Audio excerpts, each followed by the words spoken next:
মহিয়সী নারী হযরত মরিয়ম আলাইহিস সালামের পুত্র হযরত ঈসা আলাইহিস সালাম যখন ৩০ বছর বয়সে পদার্পণ করলেন, আল্লাহ পাকের বিশ্বস্ত ওহীর বার্তাবাহক ফেরেশতা জিবরাইল হযরত ঈসা আলাইহিস সালামের জন্য পবিত্র কিতাব ইনজিল নিয়ে এলেন। খতম করো। থামো! একটি বিশৃঙ্খলা, একটি গোলযোগ সৃষ্টি হয়েছে।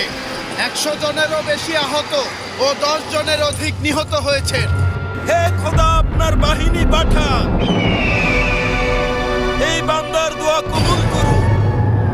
আমরা একটি মোজেজার সম্মুখে দাঁড়িয়ে, যে লোকটি ৪ দিন পর ঈসা নাসেরি দ্বারা জীবিত হয়েছে।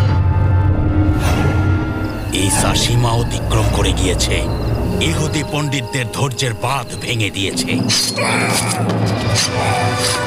সব জায়গায় খুব ভালো করে খোঁজো, শূন্য হাতে ফিরে যেতে চাই না। তল্লাশি চালাও। ওর পুরো শরীর নীল হয়ে গিয়েছে জাহাপনা। আমার মনে হচ্ছে সম্ভবত ওর এই করুণ পরিণতি দেখে ওই সমস্ত পাথর হৃদয়ের মানুষের অন্তরে সহানুভূতি জেগে উঠবে। এখানে কেন এসেছেন? আমার হৃদয়ের টান আমাকে এখানে নিয়ে এসেছে। এমন এক আকাঙ্ক্ষা যা এখনো মুখে বলার মতো শক্তি ও সাহস পাচ্ছি না। হযরত নূহ নবীর পুত্র, জানি আমার কণ্ঠ শুনতে পাচ্ছেন। মহাপরাক্রমশালী পরওয়ারদিগারের নামে এখনই কবর থেকে বেরিয়ে আসুন। দীর্ঘজীবী হোক!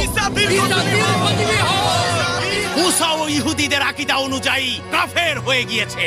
ও একজন ইসমাইলি দালাল। তুমি বেদাত করে বেড়াচ্ছ, তুমি শাস্তি পাওয়ার যোগ্য। আপনাদের বলছি, তিনি সেই রাসূল যার ওয়াদা হযরত ইব্রাহিম দিয়েছিলেন।